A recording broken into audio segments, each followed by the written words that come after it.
waxaa la rabaa markaa in loo soo istaaga mas'uuliyadda ku aadan dadka kan cidday ishayaan waa innaga in maxaa la yidhahdaa ii sheeg la iska qabto maxaa intaa weheliya dembiga lagu gelayo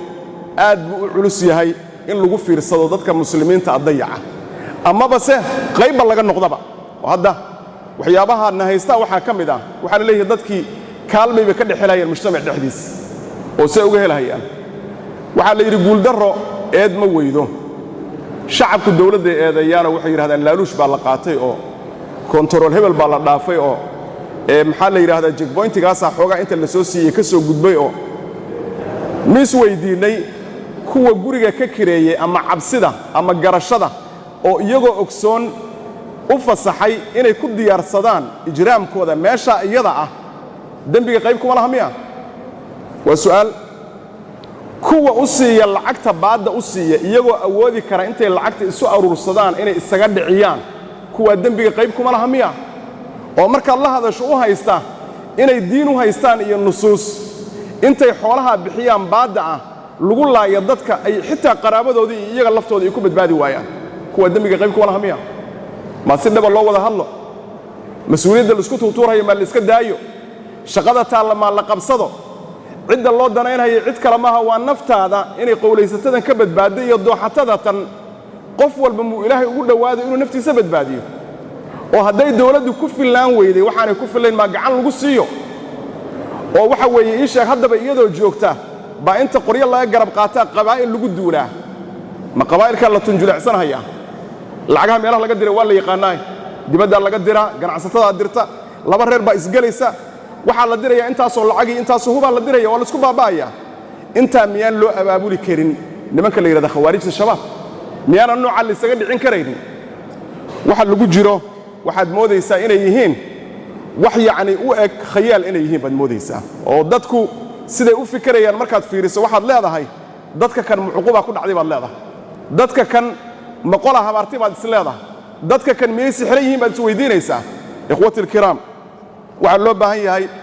dambiga shabaab inaan qayb laga noqonin waa lambar 1 lambarka labaadna inaan lagu daawanin oo dayuus lagu noqonin waa lambar 2 lambarka saddexaad waxa uu yahay shaqada qabashada u baahan inuu qof walba u soo bareero nafta ilaahay u baahaya likulli ajalin kitab wama kana li nafsin an tamuta illa bi idhni illahi kitaban muajjala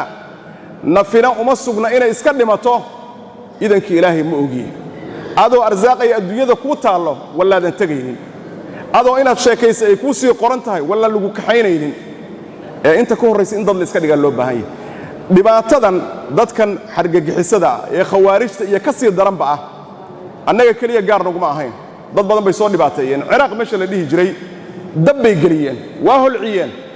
dadkii waliba ahlu sunnaha ahaa waa looga faa'iidaystay oo xilligii ay joogeen maraykanka iyo huwantooda ayay ahayd oo ahlu sunnadii maxaa ku dhacday maraykanka iyo huwantii waa laynayaan oo maxay u laynayaan waxaa loo laynayaa maadaama daacish iyo nimanka la yiraahdo qaacida ay ka soo jeedaan ay ku abtirsanayaan marka dambe ahlu sunna oo aanay shiico ahayn waxa la leeyahay idinka soo dhaxbixeen oo idinka dhalay waa la dilayaa marka ahlu sunni waxa loo dilayaa daacish baa dhici karta inaad ka mid tihiin ama aad garab siinaysaan ama ay idinku jiraan baa loo laynayaa waa dhankii xulafada shiicadii markay noqotana way laynayaan oo maxay leeyihiin daacish baa idinku jirta iyagoo sunnanimo haddana u laynahaya kuwii kale ee ilaahay kuma samadiiday maxaan ku idhaahdaa ii sheeg daacishta ahaa iyo wixii la dhihi jiray qaacidadina way laynayaan oo maxay u laynayaan jawaasiis baa tiin bay u laynayaan waa lagu baaba'ay aad baa loo rafaaday mee gobolka la yiraahdo ambaar oo markii ciraaq 3 meelood loo qaybiyo meel akaligiis magaalooyinka falluuja iyo ramaadi iyo meesha la yiraahdo maxaa la yiraahdaa caana iyo magaalooyinkaas yani aad baa loogu baaba'ay dhinaca kale bacquuba iyo dadkii waa la xalaashaday ahlu sunni markaas is aruuriyeen oo ay ishubeeyeen oo ay qalabkii qaateen oo dawladdiina la macaamileen oo yiraahdeen waxaan doonaynaa inaan nimankan iska dhicinno annaga noloma soo weerari karo ahlu sunnanimo nimankan ahlu sunnana lama aha dagaalkii ay qaadeen oo loo bixiyay xarbu saxawaat oo qabaa'ilku ay u ahaayeen horseedka baa ciraaq loogu xoreeyay laa qaacida walaa ilaahay kuma samadiiday nimanka la yiraahdo ishaq daacish oo maanta aadan moodaynin inay soo mareen waxay gaareen heera shiicadu markay qabtaan qofka ahlu sunnaha inay musmaar indhaha kaga soo bixiyaan ayaa la gaaray dhibkaas ay la kulmeen annagu dhibka nama soo gaarin haddii waxaasan ilaahay naguma keeno meel dhow bay joogtaan la garanayo meeshay soo marayaan meeshay magaalada ka soo gelayaan Soomaalidu kuma dhax qarsoomo qof wax halaynayo dad isdhex yaala weeye wax u qarsoon ma jiro halka lama mari karti wax yar oo 10 ruux ba ku sheegtay oo waxa leeyahay xaggaas maxad ka doontay yaa lagu leeyahay ma waxa tan inta soo maray baa cidi arki weeyday oo laga warqabi waayay jawaabtu waa maya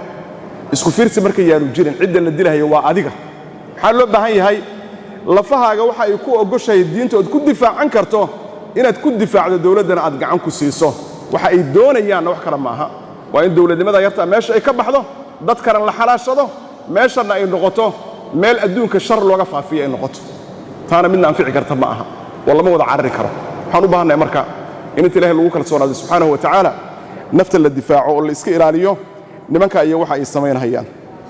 in la ismidaysto oo la isku duubnaado oo gacan la siiyo oo laamaha amniga gacan lagu siiyo si ay amnigaaga u ilaaliyaan haddii aad taa ka hagrato